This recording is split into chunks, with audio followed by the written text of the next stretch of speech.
Каргашалуу юбилей. Ресторандын залы үндөр, күлкү жана музыка менен ызылдап турду. Бүтүрүүчүлөрдүн мектептен кеткенине 20 жыл болгон. Асел бурчта туруп, бийлеп жаткандарды карап турду.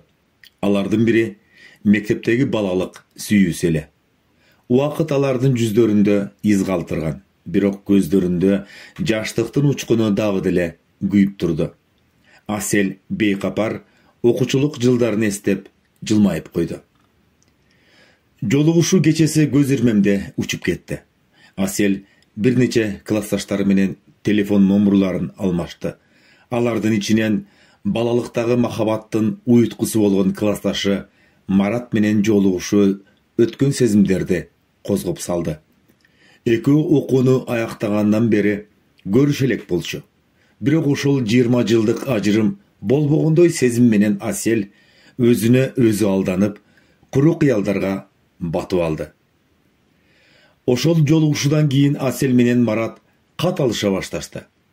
Башында кыска билдирүүлөр, жашоо тууралуу пикирлер, үй бүлө тууралуу жаңылыктар, мектептеги тамашалар тууралуу эскерүүлөрдү жазып турушту. Андан кийин каттар узарып, ачык болуп калды. Асел Марат менен кубанычын да, кайгысын да бөлүшүп, күйөөсү, баласы, иши жөнүндө айтып турду. Марат да ушундай эле жооп кайтарып, балалыктагы махабатын козгоп алган Аселге өзүнүн дүйнөсүн ачты. Аселдин күйөөсү Сагын башында аялынын кат алышуусуна көңүл бурган эмес, бирок убакыттын өтүшү менен ал Аселдин телефонго өтө эле байланып, убакыттын баарын телефон менен өткөрүп калганын байкай баштады. Кыжаалат болуп, кызаңдаган түрү менен келип, Аселдин колундагы телефонду жулуп алды да эшикке чыгып кетти. Артынан аялы кууп жөнөдү. Сагын, эмне болуп жатасың? Бери бер деп жатам. Көп жиниме тийбе, бери бер, деп артынан чуркап баратты. Бирок Сагын аялынын сөзүнө кулак салган жок. Сырдашкандардын каттары менен кылдат таанышайын деп, дароо унасына отурду да, аялына жеткирбей айдап кетти. Телефонду да батыраак көрө койбосо, жабылып калат эмеспи? Оочо жерге унасын токтотуп, Асел менен Мараттын каттарын өзүнүн телефонуна жөнөтүп койду да, анан четинен окуп баштады. Каттар жөн эле абалды сурап билүү, каалоо айтуу сыяктуу жазуулар менен башталган. Алардын барган сайын тереңдеп, махабаттын учкундары, сүйүү сезимдери айтылып, бири-бирин сагынып, бири-бирин эңсеп жатышканын түшүндү. Четинен карап отуруп, бүйүрдү кызыткан жерине жетти. Сагындын шек санап издегени табылды көрүнөт. Асел сүйлөп жатат. Мен сени мага үйлөнөт деп бүтүп жүргөнүмдү сен билген жоксуң да. Бир күнү келет деп жүрө бердим. Акыры атамдар элди карай албай калдык. Жер карап басып калдык. Күйөөгө тий деп жатышып, ушу Сагынга тийгенмин. 25ке чыкканда алам дегендер деле аз болот экен. Сагын өз ичинен Асел менен Мараттын ортосунда эски сүрөттөрдөн жана эскерүү каттардан курулган дубал тургузулуп жаткан турбайбы? Шашпай тур, азыр сенден бир жолу кутулбасамбы, деди. Унасын катуу айдап келди да, алдынан чыккандын баарына кызган тажаал селдей болуп үйгө кирди да, аялына кыйкыра баштады. Асел, колуңдан телефонуң түшпөй калган деле соо эмес экениңди билгенмин. Классташың менен сүйүшүп жаткан турбайсыңбы? Эмне? Эми ошонун коюна киргенде эңсеп жатасыңбы? Үй бүлөбүздүн, балабыздын тагдыры сени кызыктырбай калган экен да. Кат жазышканды токтот. Болбосо эмне? Угуп жибересиңби? Балаңды жетим кылайын деп жатасыңбы? Билип билбей эле аңкылдай бербе. Эч ким аны менен жашап алайын деп жаткан жок. Болгону кат жазышып эле жатабыз. Тим эле кармап алгансып, одурайымдайсың да, деп Асел Сагынды жаман көздөрү менен тиктеди. Күйөө болгондон бери Сагында аялын мынчалык жек көргөн эмес болчу. ачуусу ушунчалык келгендиктен 3 талак берип жибере жаздады. Өзүн араң кармап, муштумун түйүп, асманга карады да катуу кыйкырып алды. Сени эри бар катын дейт. Күйөөсү бар аялдардын башкага көз артканын кайдан көрдүң эле? Шумдугун кургур, токтот, бети жок. Деп Сагын сыртка карай жөнөп калганда, аялы дагы сүйлөп калды. Ал Москвада. Эмне кызганып жатасың? Эмне? Балалыгыбызды эстеп койсок эле бетибиз жок болуп калат экен да. Ким койсо, ойду келди жомокторун айтып токтобойт, деп Асел тилин тартып калгандын ордуна кайрадан күйөөсүнүн кыжырын кайнатты. Сагын болсо албууттанып, сен эмне деп тантырап жатасың? Жок жерден жаңжал чыгарып, баарын тыптыйпыл кылганы калдың окшойт. Ошол классташыңды баарыбыздан артык көрүп калган экенсиң да. Жетишет. Сен эски махабатың менен жашап калдың. Токтот. Үйдүн ишин такыр эле унуттуң. Азыр биздин ортобузда балабыз бар экенин унутуп койдуңбу? Асел ага кол шилтеп, мага жолдо болбой эле кой Сагын. Бул болгону классташым менен баарлашуу. Биз көрүшпөгөнүбүзгө канча убакыт болгонун билесиң да, деди Асел. Кырдаал күндөн күнгө начарлай берди. Акылына келип, үй бүлөсүн сактап калуунун ордуна Асел барган сайын Марат менен каталышууга чөмүлүп алды. Күйөөсүнүн айткандарына көңүл бурган да жок. Сагын болсо барган сайын өзүн жалгыз жана керексиз сезе баштады. Ал аялы менен сүйлөшүүгө, үй бүлөсү бузулуп жатканын түшүндүрүүгө аракет кыла берди. Бирок Асел такыр эле кулак салбай койду. Аялы учурдагыны көрбөй өткөнгө арбалып калды.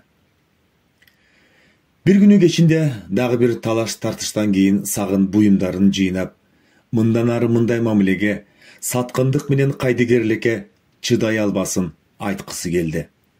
Баарына кол шилтеп, үйдөн кетип калайын десе, баласын ойлоп, боору эзилет. Бирок айла жок. Кайра эле уруш болот деген ой менен ал Аселге, мен мындан ары бир үйдө сени менен жашай албайм. Сен өткөндү тандадың, мен келечекти тандайм, деп жазып калтырды да, баласын да таштап, үйдөн чыгып кетти. Жүрөгү жараланып, өзүн күнөөлүү сезип, Асел жалгыз калды. Уулу атасынан ажырап, жетим болду. Мунун баары өткөндү самагандан, эч качан кайтып келбей турган өткөнгө кайтуу каалоосунан болду. Асел үчүн өткөндү эскерүүнүн баасы өтө кымбатка туруп калды. Эми ал түйшүк менен жашап, баласын тарбиялап, талкаланган жашоосунун сыныктарын жабыштырууга аракет кылышы керек. Албетте, ал кайгылуу жолугушуу үчүн өзүн эч качан кечире албасын билчү. Асел ташка айлангандай көпкө кыймылсыз отурганды акыркы күндөрү көнүмүшкө айландырып алды. Сагын таштап кеткен кат титиреп турган колдорунан жерге түшүп кетти. Бир жолку жолугушуунун айынан сонун үй бүлөсү талкаланып, жашоосу күтүлбөгөн жерден урандыга айланганына кайгырып, баласы жокто өкүрүп ыйлап алчу болду. Бирок анын өкүргөнү жардам берсе гана, тескерисинче кошуналарына сөз болуп, канчык кыңшылап баштады деген келекеге кабылды. Аселдин башына ар кандай ойлор келет. Мындай болушуна кантип жол бердим? Бул суроо анын мээсин жеп, жүрөгүн жаралап, боорун тээп жатты.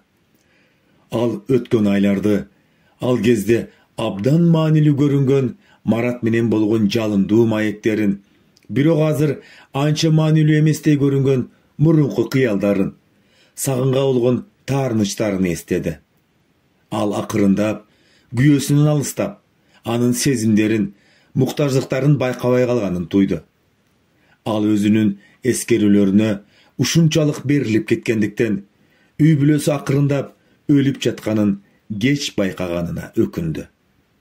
Өзү кылган иштин кесепетинен көзү жаштан кутулбай калды. Asel sүйүктүү оюнчугунан ажыраган баладай ыйлачы болду. Күйөөсү үчүн, баласы үчүн, талкаланган жашоосу үчүн ыйлайт. Анан Асел Маратка телефон чалды. Ага эмне дээрин билбей, ажырашууга аны менен кат жазышуусу себеп болгонун кантип түшүндүрөрүн билбей турду. Бирок ага чындыкты айтуу керек деп ойлоду. Марат анын сөзүн бөлбөй, унчукпай тыншады. Асел бүткөндөн кийин линияда жымжырттык өкүм сүрдү. Асел, мен бул олуттуу экенин билген эмесмин, деди Марат. Анын үнүндө чындап өкүнүү бар эле. Кечир, мен сени капа кылайын деген эмесмин. Бул сенин күнөөң эмес, Марат, деп жооп берди Асел. Бул менин күнөөм. Мен өзүм жол бердим. Азыркыны унутуп калдым да, деди ал. Алар көпкө сүйлөштү. Марат ага жардам сунуш кылды, бирок Асел андан баш тартты. Ал өз көйгөйлөрүн өзү чечиши керек экенин түшүндү. Марат менен сүйлөшкөндөн кийин Асел өзүн бир аз жакшы сезип калды. Ал жалгыз эмес экенин түшүндү. Аны колдогон досу бар экени көңүлүн жылытты. Жалгыз калган аялдын алдында узак жана татаал жол турган. Ал өзүн жана уулун багуу үчүн жумуш табышы керек болчу. Сагындын да баласынан такыр кол үзүп кетпеш үчүн күйөөсү менен мамилесин бир аз болсо да жакшыртып алыш керек болчу. Сансыз ойлордун жыйынтыгы менен Асел моюнга түшкөн жүктү көтөрө аларына, өзүнүн күчтүү аял экенине, баласын бактылуу кылуу үчүн колунан келгендин баарын жасай ала турганына ишенди. Ал мындан ары өткөндү унутуп, келечекке үмүт жана чечкиндүүлүк менен кароону чечти. Ал жашы уланып жатканын, өзү үчүн жана баласы үчүн жашай берерин, каргашалуу юбилей ага сабак болгонун түшүндү. Асел бир күнү жерден туруп, көз жашын сүртүп, күзгүгө каранды. Айнектен карыган аялды көрдү. Бирок анын көздөрүндө чечкиндүүлүктүн оту бар эле. Кээде күзгүгө караган сайын, мен күчтүү болушум керек, мен жашоо үчүн күч табышым керек, деп жиндин эмедей бул сөздөрдү көп кайталачу болду. Бул күнү да Асел диванда бир жерде тиктеп отурду. Анын башы акыркы окуялардан улам ызылдап турду. Күйөөсүнүн кетип калышы, ананда баласынын келечеги түрдүү ойлорго батырат. Үмүтсүздүк күчөп жатты. Бирок ал азыр үмүтсүздүккө бериле турган учур эмес болчу. Ал баласы жөнүндө ойлонушу керек эле. Колу титиреп, Асел апасынын номурун терди. Линиянын ар жагындагы үн тынчсыздангандай угулду. Асел көз жашын араң тыйып, баарын болгонун болгондой апасына айтып берди. Апа, мен эми эмне кыларымды билбейм. Балам менен жалгыз чыдай албайм. Жардам бериңизчи, деп апасына шыбырады. Ал жактан энеси бир азга унчукпай турду. Асел апасына да оңой эмес экенин билчү. Анын өз жашоосу, өз түйшүгү бар болчу. Бирок ал дагы бир нерсени билчү. Апасы аны кыйынчылыкта эч качан таштаган эмес. Кызым, мен келем, албетте келем. Капа болбо. Биз баарын жеңебиз, деген жоопту укту Асел. Мына ошол маалда бардык азап кайгыга, башаламандыкка карабай Аселдин жан дүйнөсүндө бир үмүт оту жанды. Ал апасынын жардамы менен бул оор мезгилден аман чыгып, баласына керектүү нерселердин баарын берүүгө мүмкүнчүлүк алат. Эненин мээрими, чоң күч жана мындай жардамга Асел абдан муктаж эле. Апасынын келиши куткарылуу болду. Буга чейин эбегейсиз чоң жана бош көрүнгөн үй жылуулукка, камкордукка толду. Жашына карабай үйдөгү жумуштардын көбүн апасы өз мойнуна алып, баланы карай баштады. Ал тамак жасап, кир жууп, небереси менен ойноп, ага уктар алдында жомок окуп берчү.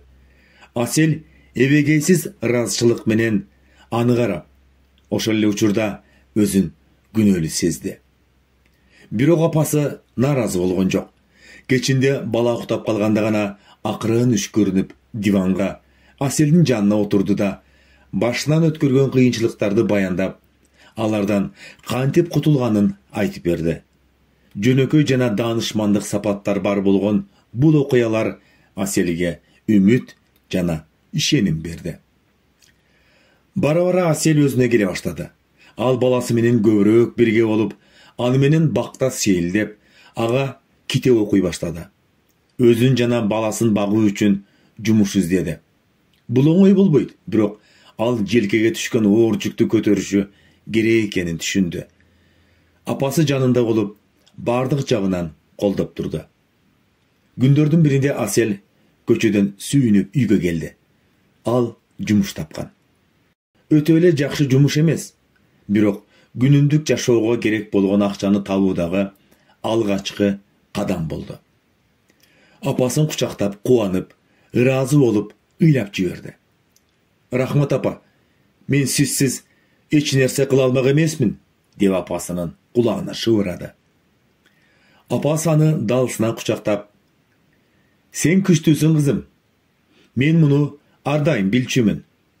Кайгырып отуруп албай, өзүңдү туура жолго салууга аракет кылып жатасың. Мен сени менен сыймыктанам кызым. Алдыда дагы көптөгөн кыйынчылыктар бар болчу. Бирок Асел эми жалгыз эмес. Келечектен коркпой калды. Анткени апасынын колдоосу ар кандай тоскоолдуктарды жеңүүгө өтө чоң жардам бермек.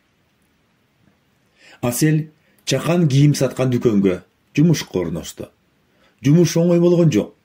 Күнү бою тик туруу, ар кандай кардарлар менен баарлашуу, дайыма кунт коюп, сылык болуу керек. Мунун баарын аткарууга Асел аракет кылды. Ал кайрадан өз жашоосун башкара баштаганын сезди. Кечинде жумуштан кийин үйгө баласына, апасына шашат. Ал апасына үй иштерине жардам берип, баласы менен ойноп, түнкүсүн ага китеп окучу. Кээде баласы кумар уктап калганда, апасы экөө ашканада отуруп чай ичип, өткөн күндү талкуулашчу. Асел жумуштагы ийгиликтери, кардарлар менен болгон күлкүлүү окуялары, келечектеги пландары тууралуу айтып берчү. Апасы аны угуп, кеп кеңештерин айтып, аракетин колдоп жүрдү. Убакыттын өтүшү менен Асел баласынын чоңоюп, өзүнчө болуп калганын байкай баштады. Ал атасын жокто быйлабай калды. Жаңы жашоого да көндү. Асел анын көздөрүнөн сүйүү менен ырахатты көрүп, баласынын урматы ага мындан ары да кадам таштоого күч-кубат берип турду. Бир күнү Асел жумуштан келе жатып, күйөөсүн көрүп калат да токтой калды. Ал эмне дээрин билбей турду. Анын ичинде ар кандай сезимдер күрөшүп жатты. Таарыныч, ачуулануу, көңүл калуу, ошондой эле кандайдыр бир бүдөмүк үмүт. Сагында басып кете албай туруп калды. Асел кадам таштап, ордунан жыла берерде сагын сүйлөдү. Асел, мен сүйлөшкүм келет, деди мүдүрүлүп. Асел болсо сүйлөгөнгө сөз таппай ойлонуп калды. Бир отоло кагып салса, баласын ойлойт. Үйгө кел деп чакырайын десе, күйөөсүнө болгон таарынычы жол бербейт. Эмнеси болсо да үйдө сүйлөшүүнү каалады. Унчукпай башын ийкеп, сүйлөшкүң келсе, үйгө кел, жолду билесиң да, деп чакырды.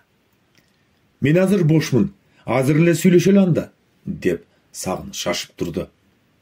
Ошентип бүгүн Асел жумуштан жалгыз эмес. Күйөөсүн ээрчитип үйгө чогуу келди. Аны көргөн апасы кабагын түйүп, бирок эч нерсе айткан жок.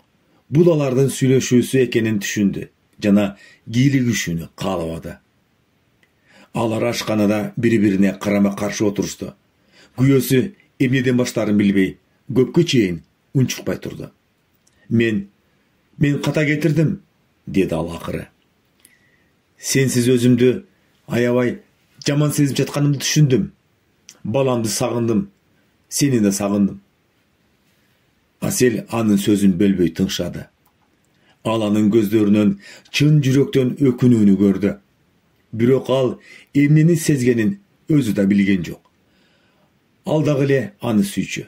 Бирок ажырашуунун азабы өтө күчтүү болчу. Мен кечире албасыңды түшүндүм, деп улантты Сагын. Бирок мен баарын оңдоого аракет кылам. Аракет кылгым келет. Баламдын жанында болгум келет. Сага дагы жардам бергим келет, деди Сагын. Асел ойлонуп калды. Ал баласынын атасына муктаж экенин билчү. Алардын сөзүнө кулак салып отурган Аселдин апасы кызы тиктей калганда ага башын ийкеп, өзүң чеч, сен кандай чечим чыгарсаң да мен ошол жерде болом, дегенсиде. Асел үшкүрдү. Бирок ал ага мүмкүнчүлүк берүүнү чечти. Өзү үчүн эмес, баласы үчүн. Макул, деди ал. Бирок сен баары башкача болорун түшүнүшүң керек. Биздин ишенимди акташың керек, Сагын. Анан дагы бизге чыккынчылык кылсаң, мен сага экинчи мүмкүнчүлүк бербейм, деди Асел. Күйөөсү ага ыраазы болуп карады. Аны кучактап, мындан ары эч качан таарынтпайм деген сөзүн берди да, жакынкы күндөрдө үйгө кайтып келерин айтты.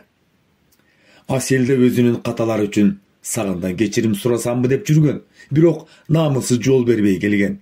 Эми күйөөсү мынтип кечирим сурап келип жатса, ал дагы керсейбей кечирим суроону чечти. Анткени өзүнүн ээн баштыгынан ушундай иш болгонун Асел эч ак мойнуна алган эле. Сен да мени кечирип койчу. Менин көкпеттигимден ушул иштер болуп кетти. Сени уксам болмок, кечир мени, деди Асел. Бир күнү дагы кечке жуук эшик такылдады. Бул Сагын болчу. Көпкө сүйлөшүп, өткөн кеткенди эстеп, күлүп, ыйлап жатышты. Дасторкон четиндеги жылуу маектешүүнүн аягында Сагын анын колунан кармап, Асел, мен сени менен жана балам менен түбөлүк болгум келет, деди.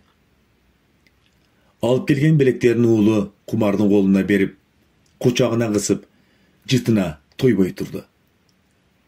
Асел күйөөсүн карап, анын көздөрүнөн чын жүрөктөн сүйүүсүн көрдү. Анын сөздөрүн ойлоп, көпкө унчукпай турду. Ал эми Сагындын жумушу узакта болгон соң, ал жактан биротоло чыгып, үйгө жакын жерден жумуш табуу керек экенин айтты да, уулу менен коштошуп кете турган болду. Асел аны эшикке чейин коштоп келип, артынан көпкө карады. Ал жаңы жашоонун босогосунда турганын сезди. Сүйүү, кечиримдүүлүк жана үмүт үчүн жашоодо орун бар экенине ишенди. Ал өткөн менен жашабай, азыркыны баалай билгенде үйрөнгөн көрүнөт. Ал эшикти жаап, терезенин жанына келди. Сагын сөздөр анын кулагында жаңырды. Сагын кайтып келсе, кандай болор экен? Ушунча жылдан кийин кайра кантип чогуу жашайбыз, деди Асел өз ичинен. Конок бөлмөгө кирип, диванга отурду да, үстөлдөгү баласынын сүрөтүн карап, ойго кетти. Кумар болсо чоңоюп, көзү карандысыз болуп калган. Бирок анын жүрөгүндө баласы ар дайым коргоого жана сүйүүгө муктаж болгон кичинекей бойдон калган. Акыркы бир нече жылдарда окуялардын баарын эсине салып, уйкусуз түн өткөрдү. Ал коркууларын, шектенүүлөрүн, жеңиштерин жана жеңилүүлөрүн эстеди. Ал жалгыз болуп канчалык оор болгонун, колдоо жана сүйүү жөнүндө кыялданганын эстеди. Эртең менен башы ооруп, ыйлагандан көзү шишип калган. Бирок анын жүрөгүнө айкындык кирди. Ал өткөн менен жашай албасын, келечекке караш керек экенин түшүндү. Жана ал Сагын экинчи мүмкүнчүлүккө чындап эле татыктуу экенин түшүндү. Сагын үйүнө кайтып келе элек, бирок бул күнү үй бүлөсүнөн кабар алайын деп келип калган. Аялынын жанына басып келип, аны бекем кучактап алды. Асел, Men bактылуу болгум келет. Мен макулмун, деп Сагындын кулагына шыбырады. Мен сенин кайтып келишиңди каалайм, деп кошумчалады. Сагын болсо аны кучактап ыйлай баштады. Бактысынан, жеңилдегенинен, экинчи жолу мүмкүнчүлүк берилгенин түшүнүп ыйлады көрүнөт. Алар баарын кайра башташты. Жубайлар кайрадан бири-бирине ишенүүнү үйрөнүштү. Кайрадан бири-бирин сүйүүнү үйрөнүштү. Баласы да атасынын кайтып келгенине абдан кубанып жүрөт. Аны сагынып, ата-энесин кайрадан чогуу көргөнүнө сүйүнүчү чоң. Аларды узак жана татаал жол күтүп турган. Бирок Асел апасынын колдоосу, баласынын мээрими жана күйөөсүнүн катасын оңдоого умтулуусу менен жаңы бактылуу үй бүлө кураларына ишенди. Күйөөсү акырындык менен үй бүлөсүнө кайтып келе баштады. Башында жөн эле дем алыш күндөрү келип, баласы менен ойноп, Аселге үй иштерине жардам берчү. Атасынын кайтып келгенине Кумар өтө кубангандыктан ал атасын сагынып, аны менен чогуу убакыт өткөргөндү жакшы көрчү. Чуркап, ойноп, күлүп, Асел аларды карап, жүрөгүндөгү муз акырында эрип баратканын сезди. Аселдин апасы да эмне болуп жатканын байкап жүрдү. Күйөөсүнүн кандай аракет кылып жатканын, баласын кандай сүйөрүн, Аселди кандай караганын көрдү. Ал анын катасы үчүн чындап өкүнүп, баарын оңдоону каалаганын түшүндү. Бир күнү кечинде баласы Кумар уктап калганда, Аселдин апасы жанына келип, диванга отурду. Кызым, мен көрдүм, аракет кылып жатат, деди акырын. Ал сени сүйөт, бала дагы жакшы көрөт. Кек сактаба, ага мүмкүнчүлүк берип, колдоп тур, деди. Асел унчукпай калды. Ал апасынын туура кеңеш берерин билчү. Бирок ал коркуп кетти кайрадан. Мен коркуп жатам апа, деп шыбырады. Кайра кетип калабы деп корком, деди Асел. Апасы аны кучактап алды да, түшүнөм кызым. Бирок ага мүмкүнчүлүк бербесең, колуңдагы бакыт кушуң учуп кетип калат. Сен аракет кылышың керек, деди апасы. Эненин бул сөзү Аселге ишеним артып, буга чейин шек жаратып келген ойлор толугу менен жоголгонсуду. Асел бул кечте күйөөсү менен ачык сүйлөштү. Коркууларын жана шектенүүлөрүн айтты. Сагын аялынын сөзүн бөлбөй, кунук коюп укту. Ал ага мындан ары аны эч качан таарынтпоого, ар дайым жанында болоруна, өмүрүнүн акырына чейин аны жана баласын жакшы көрөрүнө убада кылды. Асел ага ишенип, жүрөгүндө үмүт кайра жанганын сезди. Аларды карап турган Аселдин апасынын жан дүйнөсү жыргада көрүнөт. Кызынын бактылуу экенин, небересинин мээримге бөлөнүп, камкордукта чоңоюп жатканын көрдү. Кантсе да эне да кыйын учурда аларга жардам берип, колунан келгендин баарын жасай алды.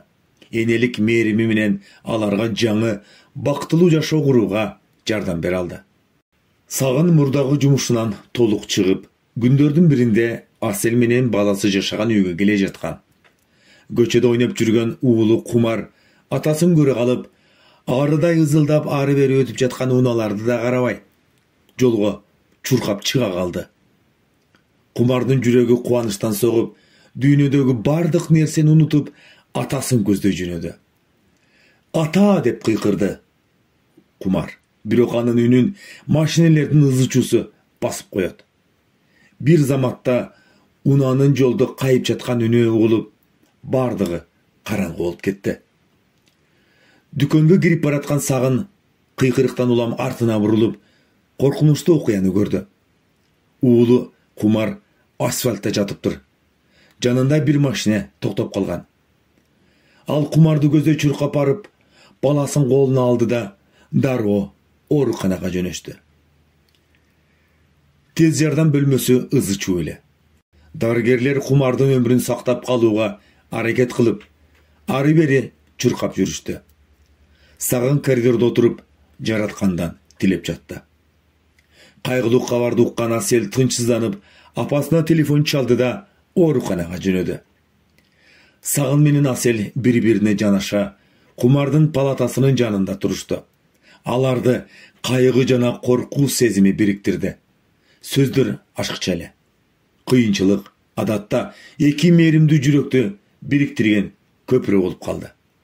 Эми алардын негизги милдети чогуу болуп, Кумардын сакайып кетишин тилеп туруу эле. Түн адаттан тыш созулду. Оорукана коридору Сагын менен Аселге жер жүзүндөгү эң узун жана эң караңгы жердей көрүндү. Катуу отуруштарга отуруп, реанимациянын эшигинен көздөрүн албайт. Демейде ушунчалык күчтүү жана көз карандысыз болгон Асел азыр алсыз, анда санда кургабагандай көз жашын артып жатты. Сагын унчукпай анын ийинен кучактап, титиреп жатканын сезди. Ал баарына өзүн күнөөлөйт. Эгерде ал кетпегенде, уруш болбогондо Кумар азыр үйдө жатып, ага жатар алдында жомок окуп беришмек. Кырсык болгон учур Сагындын оюнан кетпеди. Уулунун абалы анын көңүлүн оорутуп, тынчтык бербей койду. Ал Аселге эле эмес, аз жерден жоготуп ала жаздаган уулу Кумардын алдында да өзүн күнөөлүү сезди. Таңгамал реанимация бөлүмүнөн дарыгер чыкты. Жүзү олуттуу, бирок көздөрүнөн үмүтсүздүк эмес, чарчоо көрүнүп турду. Сагын менен Асел демин басып, отурган жеринен ыргып турушту. Баланын абалы туруктуу, бирок ал дагы деле оор. Анын көптөгөн жаракаттары бар. Али алдыда дагы көбүш бар. Бирок ал күчтүү бала. Биз колубуздан келгенин баарын жасап жатабыз, деди дарыгер. Бул сөздөр таза аба сыяктуу аларга жаңы үмүт берди. Дарыгерге ыраазычылыгын айтышып, кайра күтүп отурушту. Эми күтүү бир аз жеңилдеди. Анткени алар Кумардын жашоо үчүн күрөшүп жатканын жон тери менен сезип турушту. Ооруканада күндөр өтүп жатты.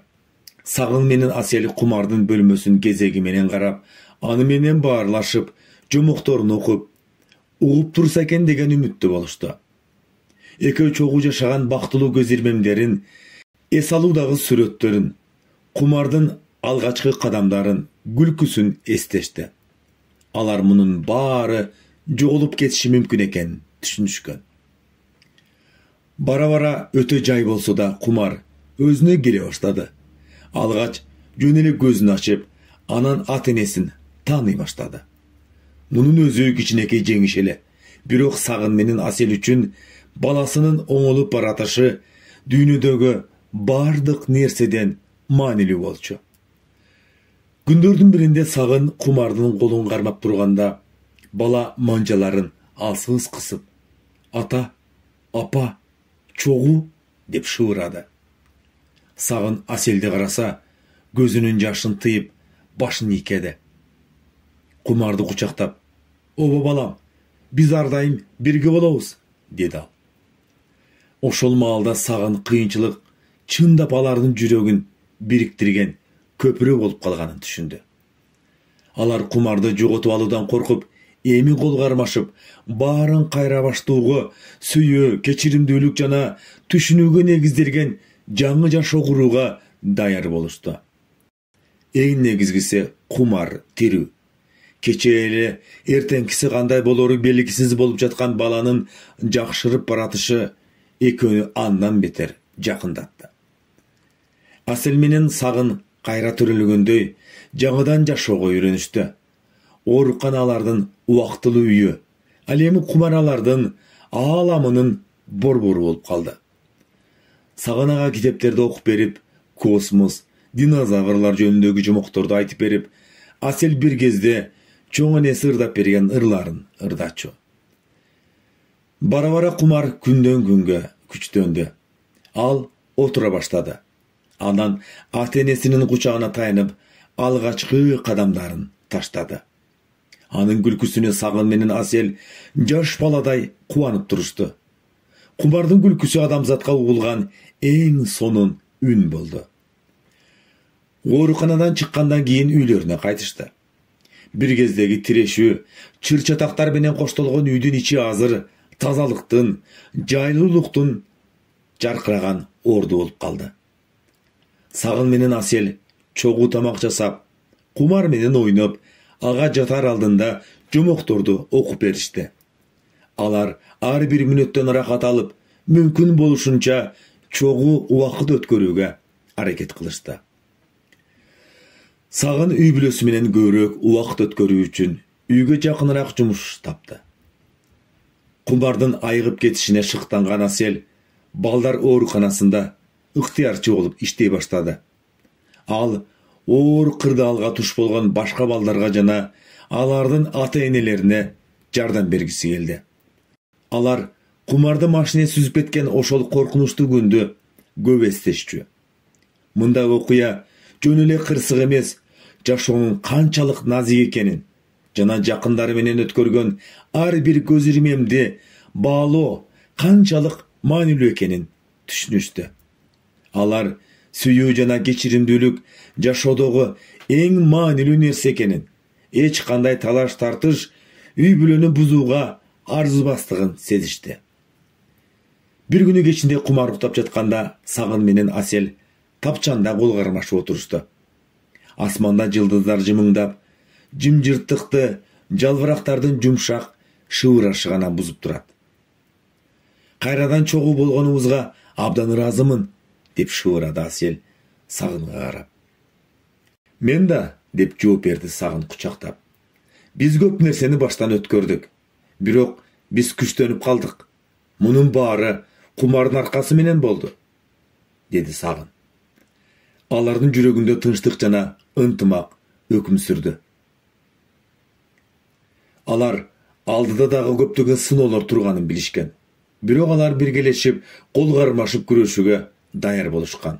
Анткени алар жашоодо эң негизгиси сүйүү, үй бүлө жана үмүт экенин эми билип калышты. Сыноолордун отунда кыбыраган алардын махабаты болоттон күчтүүрөөк болуп, үй бүлөсү ар кандай бороон чапкынга туруштук бере алган чыныгы чепке айланды. Мына ушунун баары кичинекей кумардын аркасы менен болду. Ал ата-энесинин биримдигин да сактап кала алды. Кумар алардын коргоочу периштеси болуп, оор убакта да сүйүү ар дайым жеңерин эскерткендей болду. Бир нече жыл өттү. Сагын менен Асел дагы балалы болууну чечишти. Алар муну көпкө талкуулап таразалап, бирок акырында бул кадамга даярбыз деген бүтүмгө келишти. Бир канча убакыттан кийин Асел кош бойлуу экенин билди. Бул кабар алар үчүн тагдырдын чыныгы белеги болду. Алар жаңы үй бүлө мүчөсүнүн келишин күтүп, кубанып, толкунданып жатышты. Бул кабарга Кумар да кубанды. Ал ойноп, оюнчуктарын бөлүшө турган агасы же эжеси болушун чыдамсыздык менен күткөн эле. Аселдин кош бойлуулугу оңой жана кыйынчылыксыз өттү. Сагын аны кылдаттык менен карап, ага бардык жагынан жардам берүүгө аракеттенди. Кумар да артта калбай, апасынын курсагын сылап, болочок бир тууганы менен сүйлөшүп жүрдү. Белгиленген күнү Асел Дениз ак кыз төрөдү. Анын атын Айлин коюшту. Кумар карындашынын төрөлүшүнө абдан кубанды. Ал ар дайым анын жанында болуп, апасына кам көрүүгө жардам берип, бешигырын ырдап жүрдү. Бир күнү бактын так ортосуна орнотулган отургучтарда отуруп, Асел менен Сагын күндүн батып баратканын көрүштү. Кол кармашып, унчукпай калышты. Алардын көздөрүнөн сүйүү жана ыраазычылык жаркырап турду. Мен абдан бактылуумун, деп шыбырады Асел. Мен да, деп жооп берди Сагын. Жылдары төбөрдү. Асел менен Сагын бактылуу өмүр сүрүштү. Алар сонун балдарды тарбиялап, ийгиликтүү иштерди жасай алышты. Бирок алардын жашоосун түп тамыр менен өзгөрткөн ошол каргашалуу класстык жолугушуу кечеси кээде эске келип турду. Бирок алар ал окуяны өздөрүнүн адам болушуна жардам берген сабак катары гана эстешчү. Чачка ак кирип калган кезде Аселдин көңүлү айла кеткенде ооруканага барышты. Сагынга батырланып, сыртта күтүп отурду. Аселди кароодон өткөргөн дарыгер анын эч кандай оорулуу эмес экенин, болгону курсакта дагы бир адам бар экенин сүйүнчүлөдү.